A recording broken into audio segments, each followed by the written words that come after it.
स्वराज मराठीमध्ये आपलं स्वागत आहे। सर्वसामान्यांचा आवाज, निर्भीड, बेधडक, स्वराज मराठी।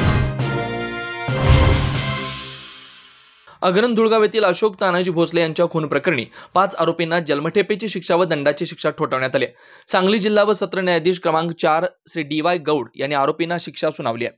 सदर प्रकरणात 6 आरोपी होते, त्यापैकी एका आरोपीचा यापूर्वी मृत्यू झाल्यामुळे उर्वरित 5 आरोपींना जन्मठेपेची शिक्षा सुनावण्यात आली आहे। संदीप दादासो चौगुले, विशाल बिरुदेव चौगुले, नानासो उर्फ सागर माणिक चौगुले, कुंडलिक उर्फ कोंडीराम पांडुरंग कनप आणि विजय अप्पासो चौगुले अशी जन्मठेपेची शिक्षा सुनावलेल्या आरोपींची नाव आहेत। या कामी सरकारी पक्षातर्फे प्रमुख जिल्हा सरकारी वकील ॲडव्होकेट प्रमोद अंकुश भोकरे यांनी काम पाहिलंय। सांगली जिल्ह्यातील कवटेमहांकाळ तालुक्यातील अग्रण धुळगाव येथे 2 डिसेंबर 2017 रोजी अशोक तानाजी भोसले या तरुणाचा निर्घुणपणे खून केला होता। 6 आरोपींनी गुप्ती, कुकरी, काठ्या या हत्यारांनी वार करून अशोक भोसले यांचा खून केला होता। या प्रकरणातील एक आरोपी सागर बाळासो चौगुले हा यापूर्वी मयत झालेला असून उर्वरित 5 आरोपींना जन्मठेपेची शिक्षा व दंडाची शिक्षा ठोठावण्यात आली। या कामी सरकार पक्षातर्फे प्रमुख जिल्हा सरकारी वकील श्री प्रमोद अंकुश भोकरे यांनी काम पाहिलं। सदर गुन्ह्याचा सुरुवातीचा तपास कवटेमहांकाळ पोलीस स्टेशनचे प्रभारी अधिकारी प्रकाश गायकवाड यांनी केला। त्यानंतर पुढील तपास तत्कालीन एलसीबीचे पोलीस निरीक्षक राजन माने पीआय यांच्याकडे सुपूर्द करण्यात आला। त्यांनी गुन्ह्याचा संपूर्ण तपास करून दोषारोप पत्र न्यायालयात सादर केलं होतं। कोर्टाकडून आरोपींना जन्मठेपेची शिक्षा सुनावण्यात आली।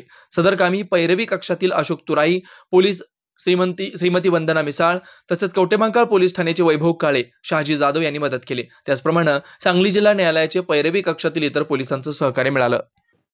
कवटेमहांकाळ तालुका यामधील अग्रण धुळगाव गावात साधारण दिनांक 1/12/2017 रोजी यल्लमा देवीची यात्रा होती आणि त्यामध्ये यल्लमा देवीच्या यात्रेच्या वेळी तमाशाचा कार्यक्रम असताना चौगुलेचे मुलं म्हणजे त्यांची जी गँग होती ते दंगा करत होती आणि त्याच्याबद्दल ज्यातील फिर्यादी तानाजी भोसले, त्याचप्रमाणे मयत अशोक भोसले व त्याचे भाऊ प्रकाश भोसले यांनी पंच कमिटीकडे तक्रार केली की ही चौगुलीची मुलं नेहमी दंगा करतात आणि यांना समज द्या म्हणून।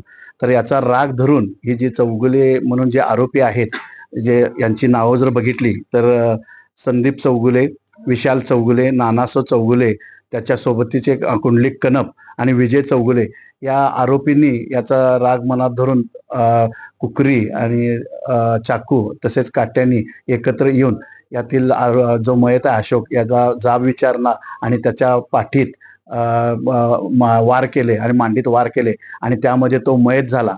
तर ही घटना 2017 मधली होती।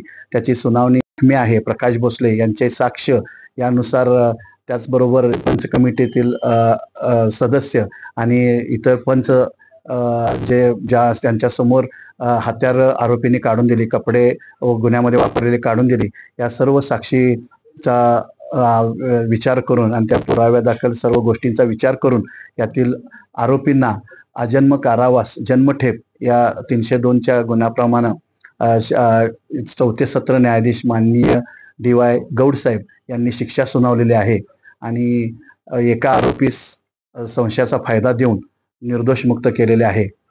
वास्तविकता अशी 5 जणांना जन्मठेप होण्याची सांगली जिल्ह्यातील ही पहिली शिक्षा आहे आणि माझ्या कारकिर्दीतली मला ही अभिमानास्पद असलेली आणि मी चालवलेली केस असल्याने मला ती निश्चितपणे कौतुक वाटणारी शिक्षा आहे। यासाठी मला आमचे पैरवी कक्षातील तुराई दादा, त्याचप्रमाणे वंदना मिसाळ मॅडम, परत कवटेमहांकाळ कॉन्स्टेबल काळे आणि इतर सर्व माझे सहकारी मित्र यांचं भरपूर सहकार्य लाभलं आणि अशा शिक्षा होणं हे समाजाच्या दृष्टीनं फार महत्त्वाचे असतात। कारण यामध्ये महत्त्वाचा भाग असा की यांच्यासोबत जे आरोपी इतर आरोपी होते मुख्य आरोपींच्या सोबत, ते तिथं सहभाग घेतल्याबद्दल यातील माननीय नामदार सर्वोच्च न्यायालयाच्या न्यायनिवाड्यानुसार त्यांना सुद्धा 302 प्रमाणे जबाबदार धरून त्यांना सुद्धा जन्मठेपेची शिक्षा दिली। ही वास्तविकता समाजातील आत्ताच्या काळाची गरज आहे, कारण गुन्हेगारी प्रवृत्ती वाढत चाललेली आहे। अनेकांना सहभाग घेणं हे अभिमानास्पद घोषणावं वाटतं, परंतु अशा शिक्षा झाल्यामुळं त्याच्यावर नक्की नियंत्रण येईल असं मला खात्री वाटते। नमस्कार, माझं नाव प्रकाश तानाजी भोसले, मी अग्रण धुळगाव तालुका कवटेमहांकाळचा रहिवासी आहे।